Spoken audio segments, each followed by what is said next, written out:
Hey, random people out there on the internet. So just did some glue ups and stuff like that, and I was going to put off staining until tomorrow. And I said staining, I meant finishing, but yeah, I called an audible. I did a little test with some dark walnut stain, and frankly, I think that looks pretty nice like that. So you can see it's darkened it. It was like this, now it's like that. But I like that. So I'm going to do that on the base now. So again, I'm using some wood stain, paraffin, dark walnut, and it's a mess, so I'm going to put on some gloves. There's a number of ways to put on stain, I've been told. Seen it on the internet, yay. But each one has its drawbacks. The common method, somebody will brush it on, then use a clean cloth and wipe it off. Others use foam brushes. And then others use cloth and just spread it out. You can see I've been busy already this morning. I'm going to use this cloth here. And this is how I'm going to do it. The key on it is supposed to be that when we get a nice little bit on there, we just kind of rub it into the wood here. And you know, I don't worry too much about swirl marks at this point. I will eventually, but right now I'm not. I just want to make sure that this stain gets all over this wood.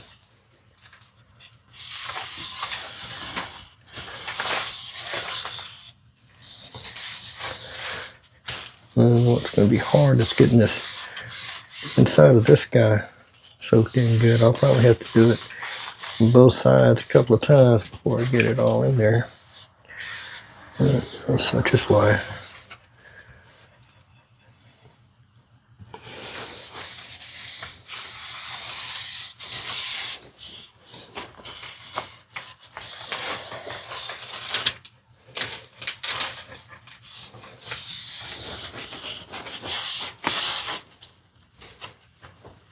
Get a little booger there.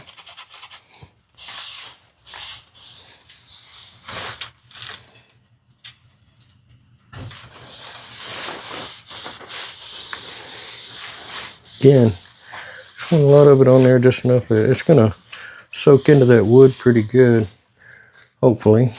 And then in a couple of minutes, when we get it all coated, I'm going to come back with a clean cloth and wipe all this excess stuff off of here. When I do that, I'm going to follow the grain pattern pretty much all the way, because I want the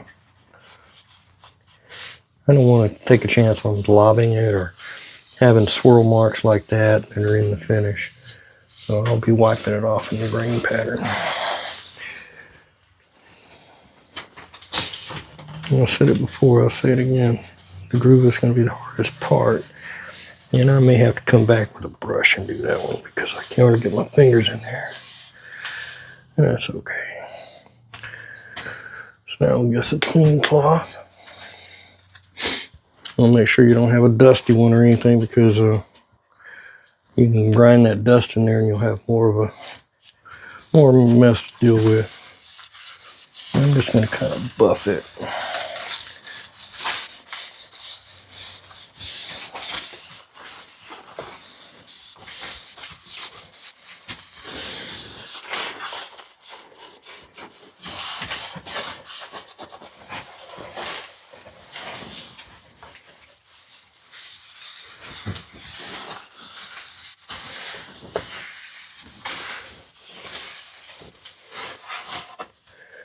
I don't like the process of staining, but I sure like the results.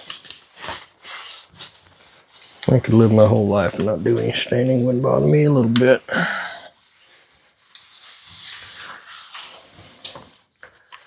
Now, I did the other side a little bit earlier, but now I got to touch it up because I'm sure some of this is going to bleed.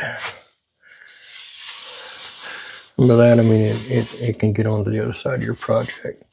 Leave a little splotch somewhere that you weren't aware of. See this down here? Probably where I've been handling it. I have to buff that out. And another thing you can do is you can sand real lightly once you've done this. And then if you sand it with like 220, something like that, you can come back and spray some poly over it to protect that finish for a while. I'll be letting Winona know that, you know, there's going to be a certain amount of maintenance. Nothing really big. Just some things you got to do to keep it looking the way it does today.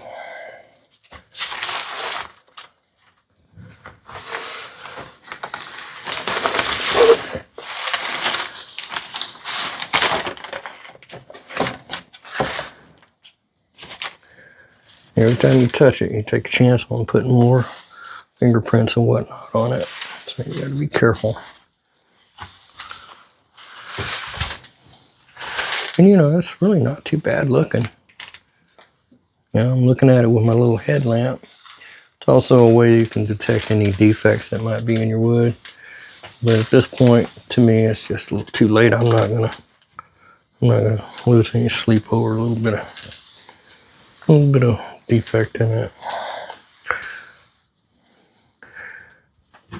So we're gonna let that sit for a bit,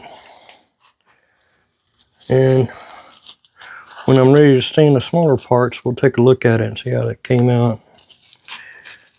And then after that, probably put a little poly on it, and we'll be looking pretty good. And I'm gonna have to use a brush on those grooves. That's pretty obvious. Anyway, so you know, the next thing is, of course, to get the smaller parts that are still drying in the other room. The glue was drying. Once that glue dries, and we'll go ahead and bring those in here. And you see, I got to use my my turntable that I built the other day. For the that have been keeping up with me. A week or two ago, I went ahead and built this Lazy Susan, or turntable, so that when I'm staining and sanding and stuff, instead of walking around to the other side of the project, I can just turn it around, work on this side, turn it around, work on this side. It's very flexible, and I think that's a good addition. Anyway, so thanks for watching. Hope you had a great Christmas, and be safe.